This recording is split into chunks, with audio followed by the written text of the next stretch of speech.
हम चर्चा कर रहे हैं और सबसे बड़ा विडंबना का विषय भी है कि हम विधायकों का सबसे बड़ा काम ही विधेयक बनाना है और उसके ऊपर जब हम चर्चा करने बैठते हैं और कई बार जब अध्यक्ष महोदय भी जल्दबाजी करते हैं तब मुझे लगा कि इस विषयों पे, इन बिलों पे तो गहन चर्चा होनी चाहिए।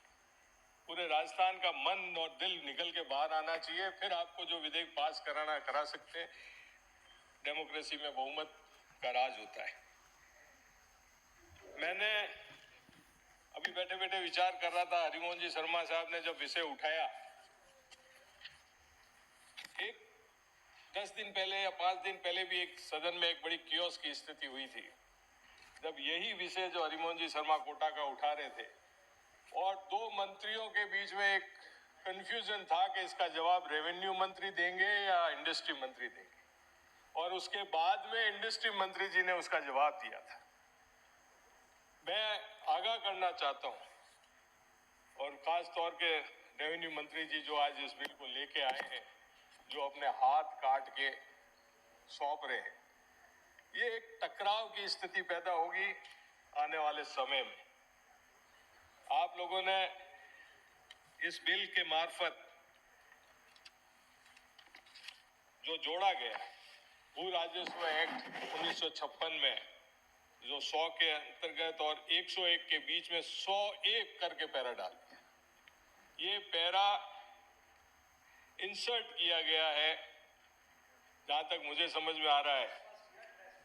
ट्रेस पास किया, इंसर्ट किया, ट्रेस पास करके इंसर्ट किया, तो ये राइजिंग राजस्थान का रिजल्ट दिखता है मुझे। बड़े बड़े उद्योगपतियों का, बड़े बड़े इंडस्ट्रियलिस्टों का और इन ब्यूरोक्रेट्स के द्वारा बनाया गया बिल। आप मंत्री महोदय, हम तो राजनीतिक प्राणी हैं, आपने भी कैसे इसको फटाफट बिना बड़े लेके आ गए, क्योंकि ये सारा मामला उठा था सुप्रीम कोर्ट के अंदर जाने से और उसके हवाले से आप लोग ये बिल लेके आए। मैं ये कहना चाहता हूं कि रीको तो एक रेगुलेटिंग बॉडी थी, उसका काम था इंडस्ट्रीज को रेगुलेट करना, उसको चलाना, और आपने उसको अब अलॉटमेंट के अंदर डाल दिया। रेवेन्यू के काम को ट्रेस पास, जैसे अभी गर्ग साहब कह रहे थे, वो कर लिया। आगे क्या परिस्थितियां पैदा होगी इससे? जो पहले अलॉटमेंट हो चुके रेवेन्यू विभाग द्वारा अन्य कार्यों के लिए, वहां अगर रीको अलॉट करने जाएगी, क्या स्थिति होगी, ये आप लोगों को विचार करना चाहिए था। इसलिए मैं कह रहा था कि इसको एट लेंथ अपने को विश्लेषण करना चाहिए। अब उक्त विधेयक में यदि कोई विवाद की स्थिति बनती तो कौन सा न्यायालय सुनेगा? उस विवाद को सक्षम कौन सा होगा? रीको को देते थे तो रीको को तो ट्रिब्यूनल सुनता था और रेवेन्यू को आपके राजस्व अधिकारी सुनते थे।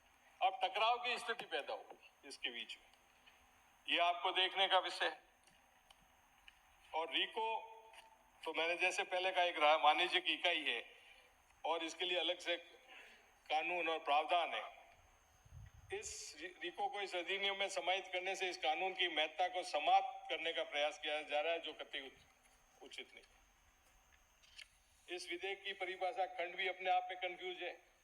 रीको को शक्तिशाली बनाने के लिए रेवेन्यू विभाग और लोकल बॉडीज को भी आप कमजोर करते हैं। शहरों की क्षेत्र में भी इस तरह की स्थितियां पैदा हो जाएगी। तो मेरा कहने का मतलब है कि धारा 1 के क्लॉज 2 के और 3 में जो प्रावधान बताए गए, उसमें स्थानीय निकाय विभाग, राजस्व विभाग की अधिकारिता में सीधा हस्तक्षेप है।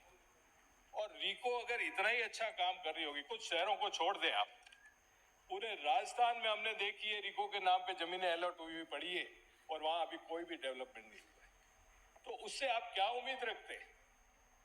मेरा तो आपसे अनुरोध है कि इस बिल के ऊपर पुनर्विचार किया जाए और अच्छी तरह चर्चा करके इस तरह से बिल लाया जाए ताकि लोगों को फायदा हो, किसानों को भी जमीन बिना वजह। अब इसमें अलॉटमेंट के समय पूर्व में अलॉट की हुई जमीन रीको किसको अलॉट करेगी वापस, ये सारी चीजें देखने लायक होगी। मैं तो इसको जनमत जानने के लिए प्रचारित करने की बात कहता हूं। सभापति महोदय, धन्यवाद।